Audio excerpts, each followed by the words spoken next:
Let's be consistent. Welcome to the Key to Consistency podcast. I am your host, Rakeyia Collins, and on today's episode, we're going to be exploring what does procrastination and consistency have to do with one another. And so I know for many of us, procrastination is a hot topic, right? Something that we wish we could stop doing, something that we sometimes do involuntarily.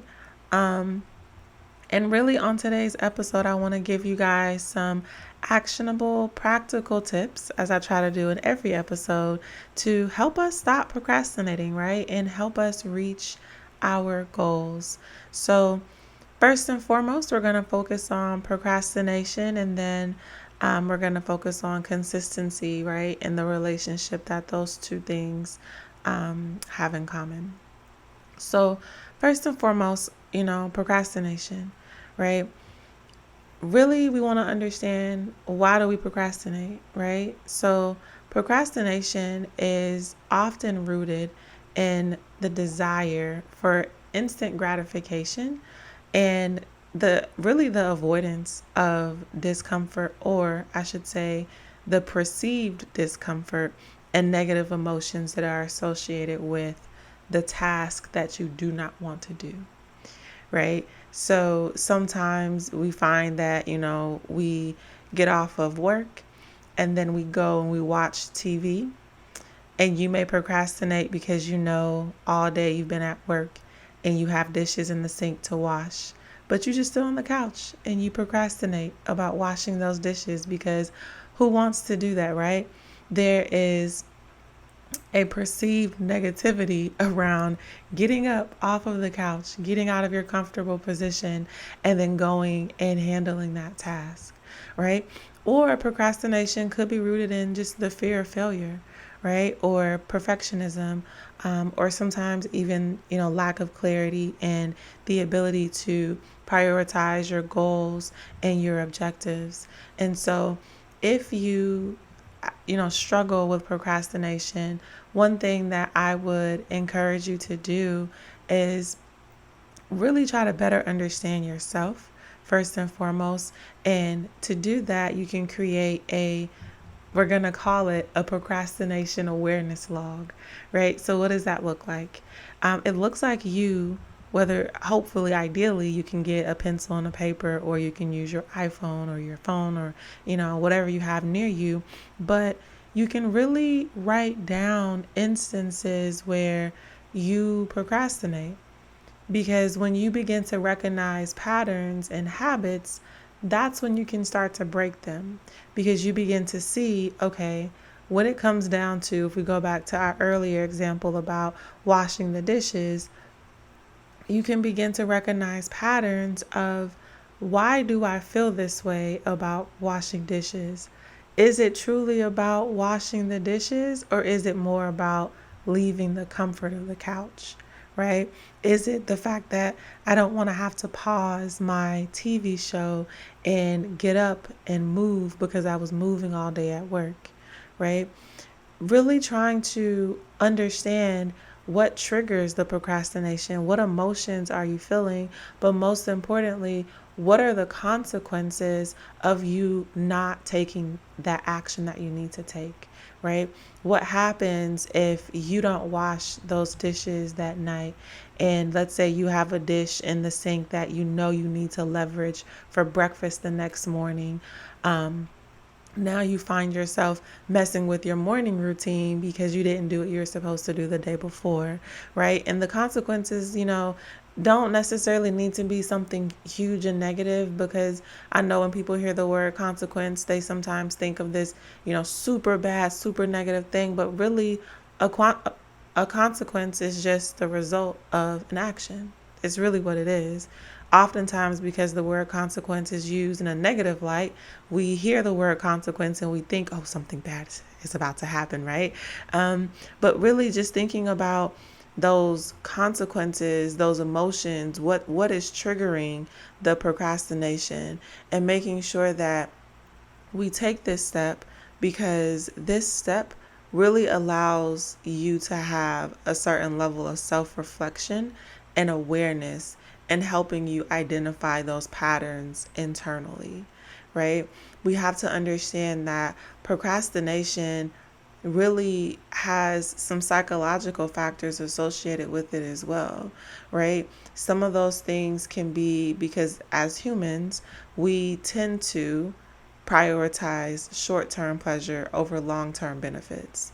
And because we tend to do that, we have difficulty in regulating our emotions, and we have these impulses to do certain things, right? And sometimes those impulses don't necessarily work out for our benefit, right? And we can find ourselves being caught up in the impulses and not regulating our emotions because we want to get the short term benefit of something, right? If we go back to, again, our earlier example, the short term benefit of watching that extra, 10, 20, 30 minutes of TV, right? But what if you had the responsibility of tucking your children in at night? Right? And so now you're prioritizing watching TV over going and spending a few extra moments with your child or washing those dishes or whatever it is that you should be doing, but you just can't find the willpower and the strength within you to actually take care of those actions.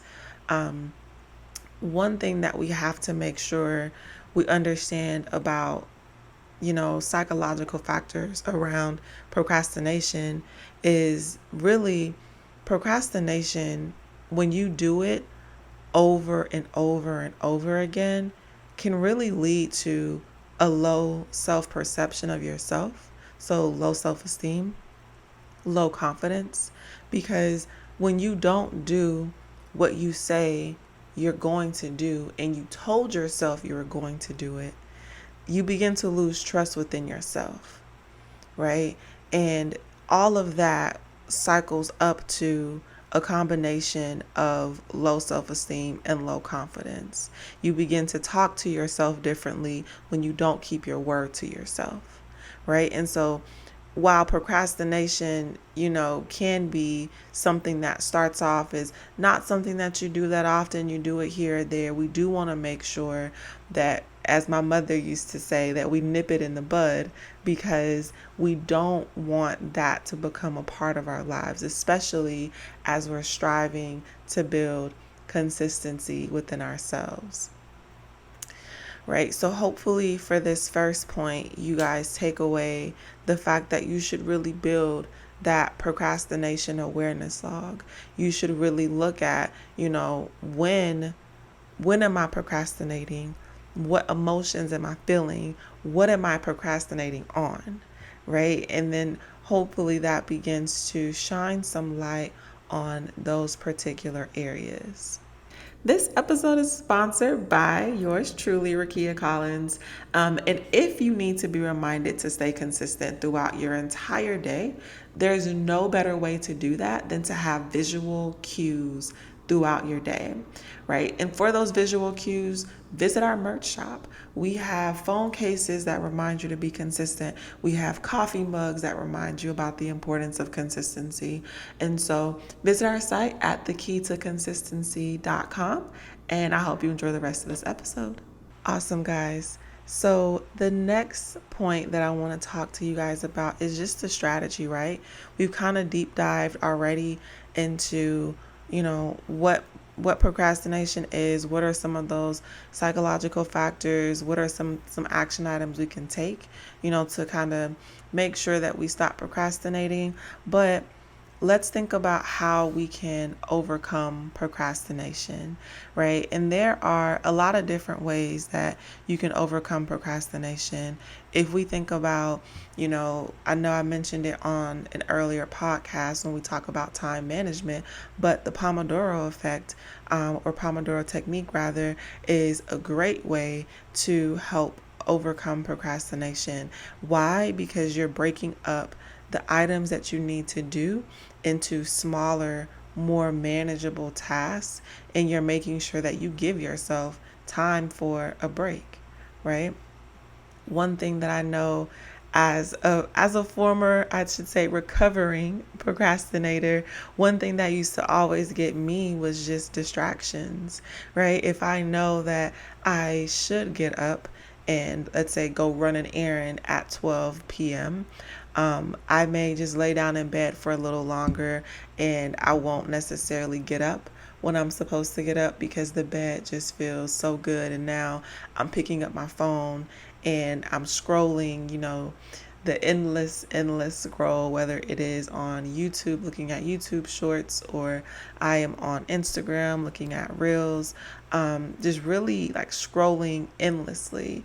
And so making sure that you minimize or even remove distractions that can lead to procrastination, whether it's things like turning off your notifications. There are apps that you can download that help you, after a certain time, it locks down other apps on your phone so you can't open them, right? Making sure that whatever it takes for you, because internally, the level of severity that you struggle with when it comes down to, procrastination, right? Like, what that looks like for you. And so making sure that you minimize your distractions to help you focus on being more structured and getting rid of procrastination is certainly going to help you on your path as you build consistency and lessen your procrastination. Another thing that I would say is making sure that you cultivate self-awareness, which you should get from your procrastination log. But with that self-awareness, it doesn't mean anything if you're aware but you're not disciplined, right? You can be aware that something is a problem, but if you're not disciplined enough to take the necessary actions to stop that behavior, it doesn't mean anything. And so once you identify those habits from your, procrastination awareness log, make sure that you internally try to cultivate the discipline to consciously stay on the right track against procrastination, right? Like, you want to make sure that with that self-discipline, we're, again, on this podcast, we're starting small. We are focusing on the small things that we can do every single day to build our consistency. So even if this looks like you start your procrastination log on Monday and you just write down, hey, after work or during work or before work, these are the items I procrastinated on, right? And you begin to just write them down, right? You don't take action on Monday, you don't take action on Tuesday, but you still write things down on Monday and on Tuesday. And let's say on Wednesday, you build up the courage to actually write down, well, what can I do to make this better? Can I, break this down into a smaller task? Can I, reach out to an accountability partner for support? Like, what can you actually begin to do to minimize the level of procrastination you're experiencing in this particular area of your life, right? Like, again, on this podcast, when we're trying to build consistency, we're not just going to focus on the great things about consistency, like building helpful relationships. So we also have to think through these type of areas like procrastination, where it's a reality. It's it's one of the main reasons why we are not consistent, because as humans, our minds go 10,000 different places, right? And so throughout the day, if you're thinking 7 to 10,000 thoughts a day, right? Your mind is everywhere.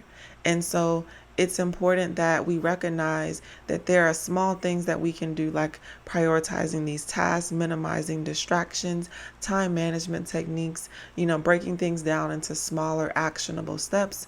There are a lot of things that we can do in order to make sure that we overcome procrastination one day at a time. We're not trying to look at an entire week and say, man, I can't believe I lost, 4 hours this week to procrastination, which I know may sound extreme, but when you procrastinate for 30 minutes, you know, 2 or 3 times a day within a week, within 1 week, that could easily be 4 hours, which is half of a working day, right? And so we don't want to stay there, right? We want to build those consistent habits, which is going to go into some of those points I mentioned earlier of building a structured routine. And I know for some people, they may feel a way about when they hear the word routine, especially depending on your environment, your upbringing, the relationship you have with the word routine. Because remember, I believe that we have a relationship with everything. And so you may have a negative relationship with the word routine because maybe a routine was forced on you when you were younger, and that wasn't a routine that you would have wanted for yourself. And so I would just encourage you, as you're getting over procrastination, one of the things that has helped me is establishing that structure, establishing that routine, making sure that I allocate specific time blocks in my day to do specific things. For me, working out is a must. I work out 6 days a week. At this point, I have to, right? I prioritize it as the first thing I do in my day, because it is important to me to have a time block where I prioritize going to the gym, right? When I'm at work, because I work a 9 to 5, I prioritize my tasks. I identify what has to be done today. What can I not take into tomorrow, right? I prioritize my tasks based on importance and based on urgency, and making sure that those high priority tasks are things that I get done. And what does that practically look like for me? Well, for my company, we use a mix of Google Suite, and because I am not necessarily the most savvy Google Suite person, I personally love Microsoft, and so I use Microsoft Outlook and I use Google Calendar. Google Calendar, one thing I love about it is that you can create what they call tasks within Google Calendar, and those task line items show up in different colors compared to your actual calendar, right? And your actual meetings. And so for me, I'll put my tasks on Google Calendar that automatically syncs over to Outlook. And so when I do that sync over, I'll be in Outlook, and I'm checking off tasks that came from Google Calendar, or if I'm already in the calendar, I'll check them off there. But that's how I go throughout my day, and I prioritize outside of my regular customer meetings that I have. I make sure that I have a priority list, right? Because especially if you work, one thing that can come from procrastination is you're doing things, but you're not doing things that you should be doing. If you have two high priority items that you have to get done, but you have three different people who've, thrown time on your calendar and they're asking you for your help with something, no is a complete sentence. And it took me a while to get to that point, and I will be honest, I'm still working on that. But understanding that no is a complete sentence. No, I cannot help you. No, I don't have the capacity to take that on at this particular point. And asking for a deadline. When do you need this by? Right? Because I can't get to it today, I may be able to get to it later on this week, right? But you have to understand and have a certain level of, again, self-awareness and accountability within yourself to be able to advocate for yourself and help you avoid procrastination, right? And I know some of you guys are like, well, Rakeyia, how does that relate to procrastination? Well, it does. If you know you have two things that are high priority for your list, for yourself to get done, but you still choose to prioritize someone else's action items that are not truly your action items, that is a form of procrastination, because now you're choosing to prioritize something that is not your priority, and everyone's emergency cannot be your emergency, right? You still have to make sure that your high priority action items get done, because they are what you yourself are accountable for. And we go back to it. What's going to happen when you don't get the things done that are high priority for you? You wrote them down. You said, hey, I'm going to get these things done, but you don't get them done. What does that look like? We talked about it earlier. It leads to low self-confidence because now you're having to shift your schedule around for the following day to get something done that should have already been done. That ends up leading to stress. Now when you come home, you're cursing at the goldfish, you're kicking the cat, you're yelling at your children because you're upset because your working day did not go well. Well, you have to think about these type of things. And I know this may be a small example, but making sure that you consistently advocate for yourself. That is huge, and that should be your priority. Making sure that outside of, everything else we've talked about today, one of the most important and impactful things that you can do to make sure that you are going and you have a strong stance against procrastination is focusing on being present, making that commitment to move forward and to take action. That is critical, right? Making sure that, as I mentioned earlier, whether you use Google Calendar or you use Outlook or whatever tool you may leverage, that you have a visual tool to give you those tasks and those activities that you have to do today, making sure that you're breaking those things up into manageable bite-sized chunks and that you are consistently allocating time to make sure that you are progressing towards what's important to you in that particular day. So hopefully you guys found something from today's episode that was helpful for you. And as usual, we're going to end off this episode with a scripture, Psalm 90, verse 12, where it says, "Teach us to number our days that we may gain a heart of wisdom." And why I love this and I wanted to pair this with procrastination is because our days are numbered, right? And that's something that we have to realize. And so when we waste time and we don't spend the time doing the things that help move the needle in our lives towards reaching our goals, it becomes a problem, right? We have to know that we need to number our days that we may gain that heart of wisdom. So remember, guys, consistency breeds mastery and transforms the ordinary into the extraordinary. And until next time, bye, guys. Thank you so much for listening to today's episode of The Key to Consistency. We'd love for you to review this podcast wherever you are listening to it. Please feel free to follow us on Instagram at thekeytoconsistency.com.